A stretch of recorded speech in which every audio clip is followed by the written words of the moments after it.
Audiolivro. Queremos ver a Jesus. Roy Hession. Resposta oportuna ao clamor daqueles que, exaustos das frenéticas e constantes atividades para Cristo, desejam partir para uma nova apropriação da vida de Cristo. Editora Betânia, terceira edição, 1978. Para que ao nome de Jesus se dobre todo o joelho, nos céus, na terra e debaixo da terra, e toda língua confesse que Cristo é o Senhor, para a glória de Deus Pai. Filipenses 2, 10 e 11. Prefácio. Este é um livro que procura falar simplesmente sobre o Senhor Jesus Cristo. Queremos ver a Jesus está estreitamente ligado ao nosso primeiro livro, A Senda do Calvário, que Deus tem usado como uma bênção para muitos, em várias partes do mundo. A ligação entre os dois livros é significativa, e ilustra muito bem certos princípios da experiência cristã. Em A Senda do Calvário tratamos dos efeitos. Em Queremos ver a Jesus, Deus nos levou muito mais à causa. No primeiro livro encaramos alguns aspectos da experiência cristã, tais como quebrantamento, plenitude, comunhão, arrependimento, submissão, santidade, e assim por diante, e é bom sermos desafiados pelos efeitos que Deus deseja produzir em nós, embora uma ênfase muito grande nos efeitos possa levar-nos a um errôneo esforço por alcançá-los. Neste livro estamos contemplando a maravilhosa causa desses efeitos, o próprio Senhor Jesus. Não precisamos aqui mencionar cada aspecto da vida cristã, basta que vejamos Jesus. Cada aspecto da experiência cristã torna-se real em nós, quando simplesmente vemos a Jesus. Ele é, ao mesmo tempo, a bênção que todos buscamos e o caminho, aliás de fácil acesso, para essa bênção. Se nos concentrarmos num determinado modo de fazer certas coisas, isso se transformará numa fórmula, e só nos conduzirá à escravidão. Mas o Senhor Jesus veio para tirar de nós qualquer jugo de escravidão e libertar-nos a fim de que o servamos na espontaneidade do Espírito. E tudo isto pela simples visão dele, que o Espírito Santo se deleita em dar ao coração necessitado e em desespero. Assim, queremos ver a Jesus não parte de A Senda do Calvário para diante, mas sim, para trás, dos efeitos para a maravilhosa causa primeira de todas as coisas. E nisto os dois livros indubitavelmente seguem a frequente ordem da experiência cristã. Na jornada da alma, ela invariavelmente se encontra, primeiro, ocupada com os efeitos e depois, quando diz respeito ao seu crescimento na graça, vê que deve ocupar-se com a causa. Pode ser que alguns sintam, ainda assim, que este livro não faz isso em suficiente medida, isto é, não os leva tão puramente à causa, e contém ainda muitas fórmulas.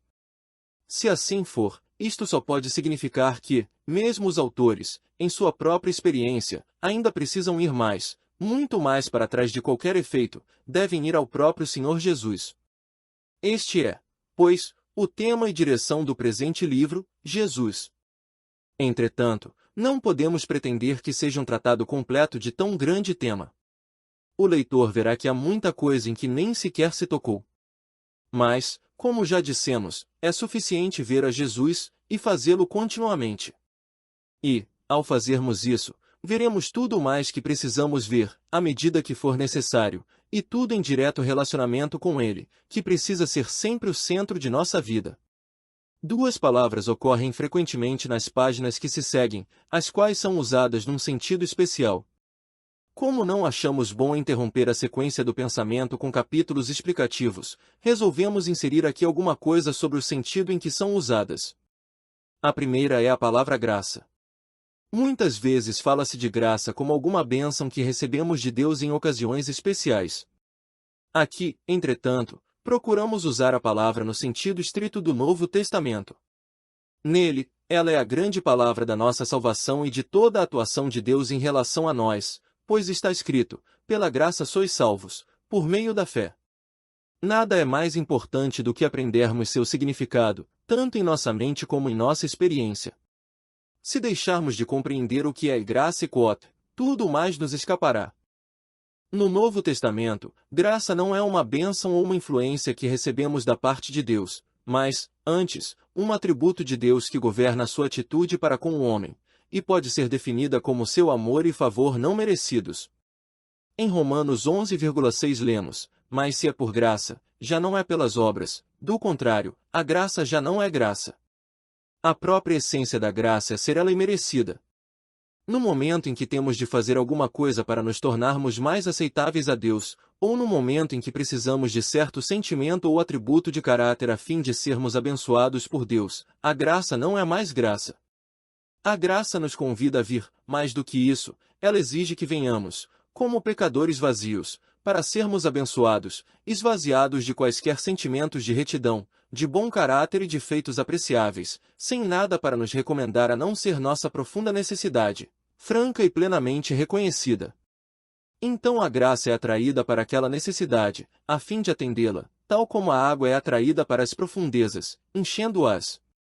Isto significa que, quando afinal nos contentamos em não achar em nós mérito algum ou coisa alguma que nos justifique, e estamos dispostos a admitir toda a nossa pecaminosidade, então não há limites para o que Deus fará ao pobre que o contempla em sua nulidade. Se o que recebemos de Deus depende, ainda que em pequena escala, do que somos ou fazemos, então o máximo que podemos esperar não será mais que umas gotas esparsas de bênçãos.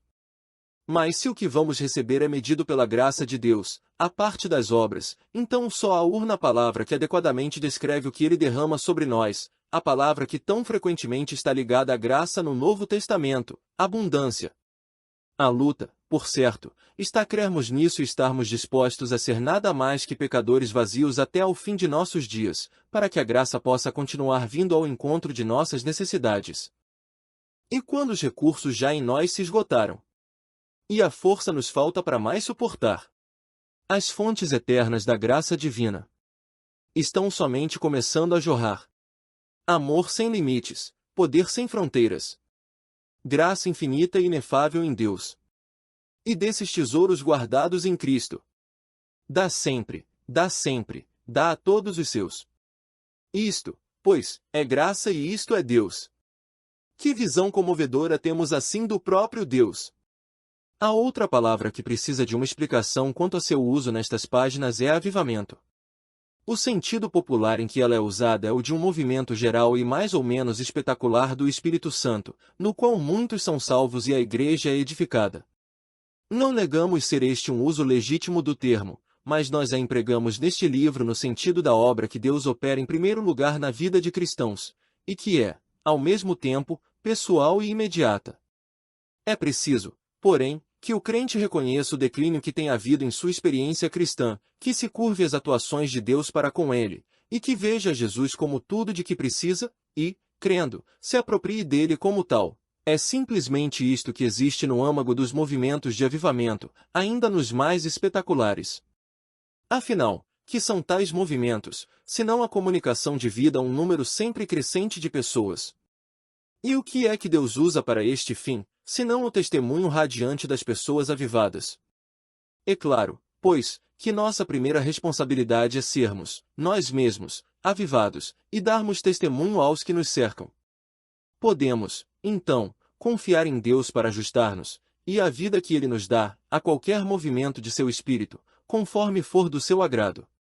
Possa Deus conceder que cada leitor seja atendido em seu anseio, há muitos anos expresso pelos gregos a Filipe. Senhor, queremos ver a Jesus. João 12,21. Roy Hession.